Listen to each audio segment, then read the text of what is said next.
All right, some examples. I'm going to erase this. As I'm doing that, let me just remind you that if you want to find the force from a potential energy function, what you end up doing is calculating minus the gradient, where the gradient is this vector differential operator. And what it ends up doing is telling you what the downhill direction is. If you have a potential energy function, here's one u up here, then the force is always going to push your object downhill to the bottom of that potential energy function. Let me get rid of this. We'll save our expression and do a couple of examples. Alright, so here's the thing we have to calculate. Move this up here. And let's start out with two potential energy functions and forces that we know. First, let's look at the gravity case. We know that the gravitational potential energy is mgy. Let's find the conservative force that's associated with it. We already know the answer, but this is good practice. The force of gravity, we'll calculate the components. Fx, Fy, and Fz for gravity. The force is minus du dx. In the x direction, it's minus du dy in the y direction, and minus du dz for the z direction. Let's write it this way. Minus d by dx of mgy. Now here, we're taking a derivative of the function with respect to x, and it's a partial derivative, which means that we treat the other variables as a constant. So y is a constant. Y in this case would be the height above our reference level. Call it the height above the ground. So we're looking at how the potential energy changes as we move in the x direction.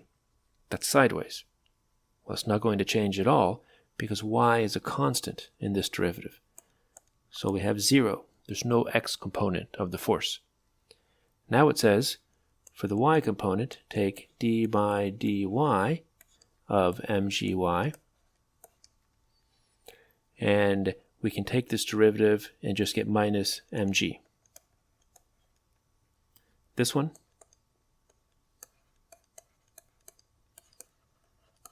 gives us 0 for the same reason as the first one.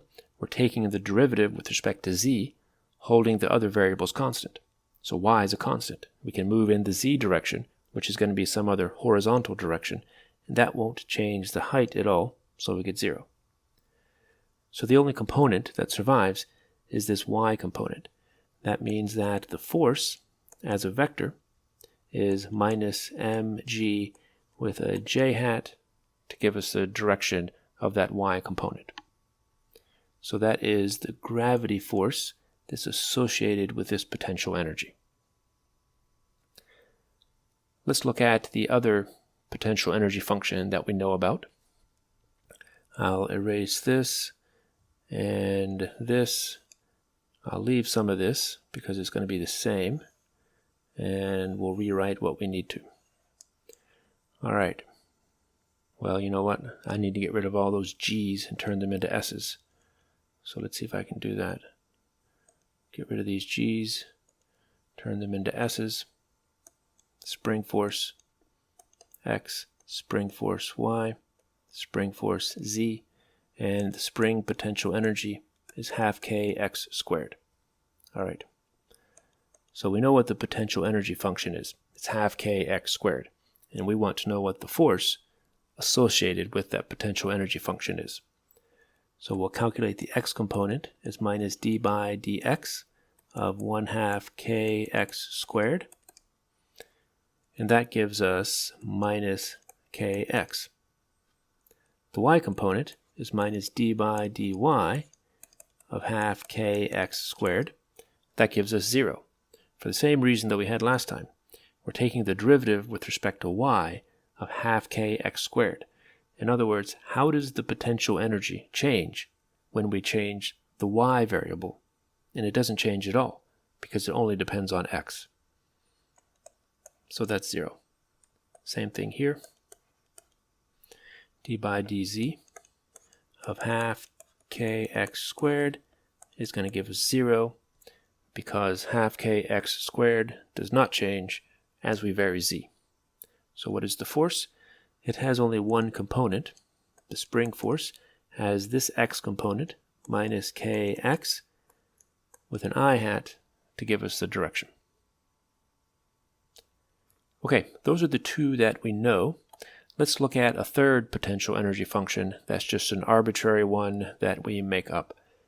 Let me erase all of this time so that we don't have to mess with it so much. Let's say this time that the potential energy function u is 3x squared z minus 4y squared z plus 8x y z cubed. Okay, some arbitrary made-up function. Find the force that's associated with that potential energy function.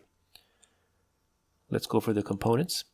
The x component is minus du dx. The y component is minus du dy.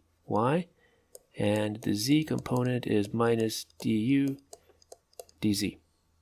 All right, so the x component, there's our minus sign. I need to take the derivative of this whole thing with respect to x. This first term is going to give me 6x times z. Z is a constant, remember, so it will hang around. 6xz. Nothing here because this y and z are constant.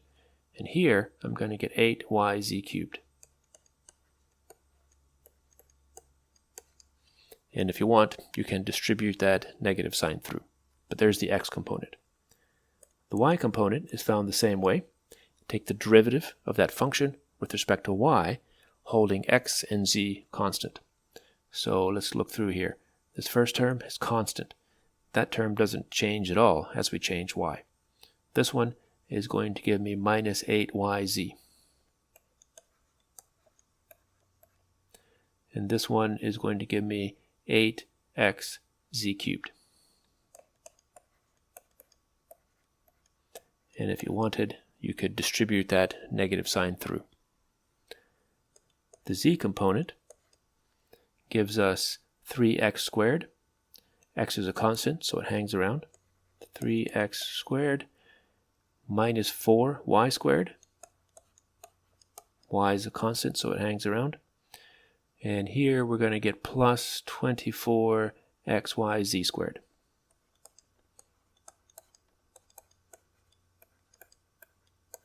Okay. And you can factor that minus sign through if you want. So what is the force that's associated with this potential energy function?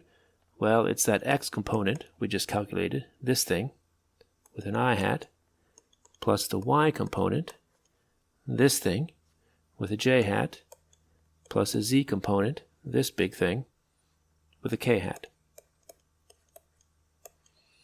And the idea now is that if you took that force and you calculated the work done as the object moved between two locations, what you would find is minus the change in this potential energy function evaluated at those two positions.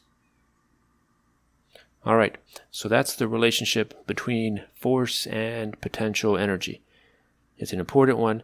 It tells us that conservative forces always push an object to lower potential energies. That's why the potential energy of objects tends to be minimized in nature. Things fall down potential energy hills and end up at the bottom of the potential energy well. Okay, so we'll leave that one there, and I will see you next time.